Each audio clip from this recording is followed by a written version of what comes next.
Soma. So వారి గురించి మనం ఈరోజు కలెక్టర్ గారు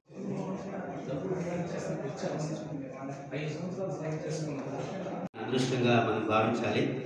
అయితే ఆ రోజు తల్లిదండ్రులు కూడా మన గురం జస్ప గారి తల్లిదండ్రులు కూడా కులాంతర వివాహం చేసుకోవడం జరిగింది. ఆ రోజుల్లోనే కులాంతర వివాహం చేసుకున్నారు. అది ఒక ఆదర్శవంతమైన కుటుంబంలో ఆ విధంగా గురం జస్ప గారు జన్మించడం జరిగింది. ఆ రోజు ఆనాటి సమాజంలో మూఢనమ్మకాలు, దురాచారాలు ఉన్న ఆనాటి సమాజంలోనే మేము ఆదర్శంగా నిలవాలి అని చెప్పేసి జాస్ప గారి తల్లిదండ్రులు ఆ రోజే కులాంతర వివాహం చేసుకున్నారు. అటువంటి గొప్ప కుటుంబంలో జాస్ప గారు జన్మించి అందరికీ ఆదర్శంగా నిలిచారు. అంతేకాకుండా ఆయన చాలా రచనలు కూడా చేశారు. అందులో గబ్బిలము ప్రధానమైంది.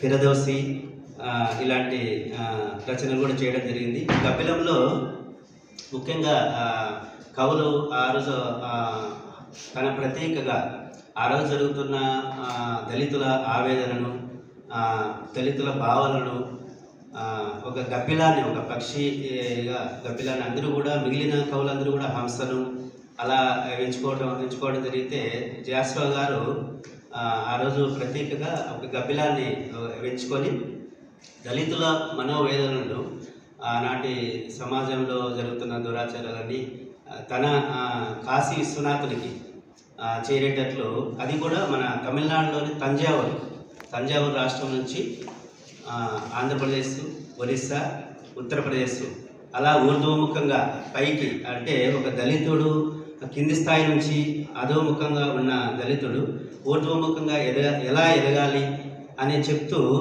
ఆ విధంగా కింద నుంచి రాష్ట్రాల గుండా మొత్తం ఆంధ్రప్రదేశ్, ఒరిస్సా, ఉత్తరప్రదేశ్ మీదుగా కాశీలో ఉండే కాశీనాథ నాగేశ్వరరావుకి ఈ సందేశాన్ని పంపమని గబ్బిలాన్ని ఎంచుకోవడం జరిగింది. అది ప్రత్యేక. నేను ఈ జిల్లాలో వచ్చిన తర్వాత 3rd యానివర్సరీ కార్యక్రమం జరుపుకున్నాము.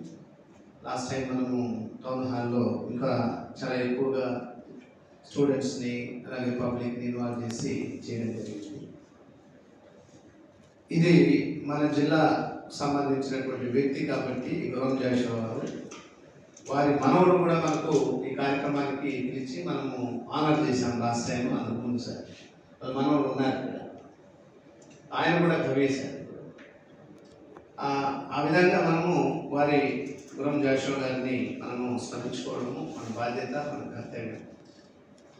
గురం జాషువా గారు వారి జీవన విధానంలో అప్పుడు ఆ సమయానికి ఉన్నటువంటి సమాజంలో ఉండేటువంటి రుగ్మతలు ఏవైతే ఉన్నాయో, అది అనేకమైనటువంటి రుగ్మతలు, అంటే క్యాస్టిజం కానీ, ఇంకా ఫైనాన్షియల్గా కానీ, ఇలా ఎక్కువ తక్కువ అనేటువంటి దూరం ఎక్కువగా ఉండేటువంటి కాలంలో వారు కవిగా, సంఘ సంస్కర్తగా వారి యొక్క విధుల్ని ప్రజల్లోకి, అంటే సాధారణమైనటువంటి ప్రజల్లోకి వెళ్ళాలంటే ఒక పాటల రూపంలోనూ లేదా ఒక నవల రూపంలోనూ గ్రాంధికమైనటువంటి భాష కాకుండా సాధారణమైనటువంటి భాషలో ప్రజల్లోకి తీసుకువెళ్ళి వారిని ఉత్తేజపరచడం అనేటువంటిది కవిలో ఉండేటువంటి ప్రత్యేకత, గొప్పతనం.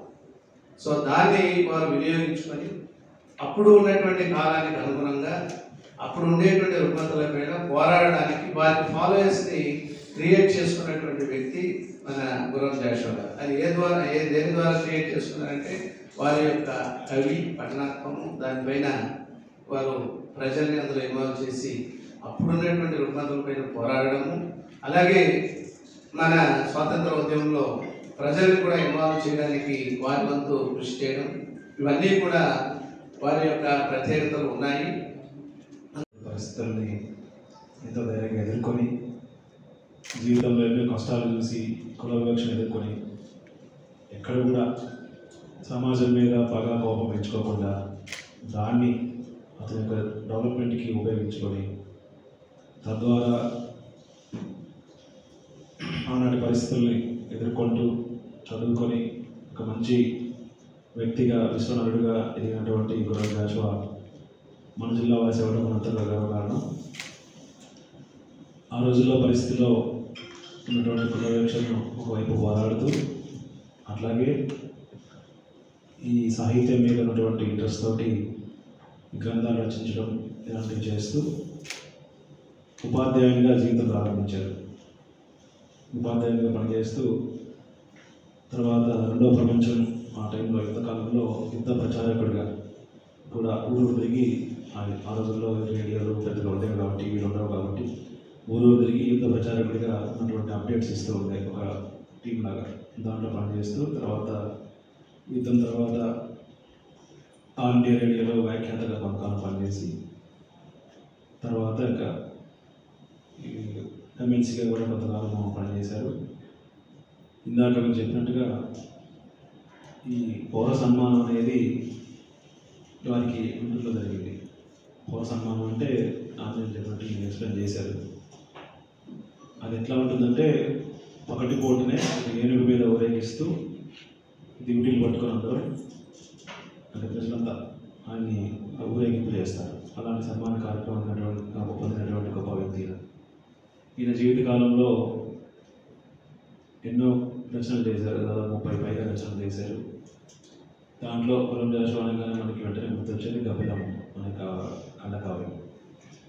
దీంట్లో ప్రధానంగా ఆయన ఒక అనగారిన వర్గాల వారి యొక్క వేదాన్ని తెలియజేస్తారు. ఈ గబ్బిలం అనేటటువంటి కావ్యంలో ఎవరైతే కథానాయకుడు అంటామో ఆయన ఒక దళితుడు, పేదవాడు. పనులంతా ఏదో శారీరక శ్రమ చేసి ఏదో పని చేసుకొని సాయంత్రం ఇంటికి వచ్చి ఒక పాట కూడా ఇంట్లో జీవిస్తూ ఉంటాడు. వచ్చి ఏదో దొరికింది తినేసి పడుకొని అదేమో పెట్టుకొని పడుకొని ఉంటే ఒక గబ్బిలం ఇంట్లోకి వస్తుంది. వచ్చి ఆ రెక్కల చప్పుడుకి లేదా గాలికి అదేమో కూడా ఆగిపోతుంది. అప్పుడు అతను నుండి అసలు మా ఇంటికి ఎందుకు వచ్చావు, ఇది అర్ధరాత్రి వాడు ఉండేటటువంటి ఇల్లు, ఇంటికి ఎవరు రారు, నువ్వు ఎందుకు వచ్చావు మా ఇంటికి అని అడుగుతారు. గబ్బిలంతో మాట్లాడుతుంటాడు. సో గబ్బిలంతో మాట్లాడుతూ ఆయన బాధ చెప్పుకుంటాడు.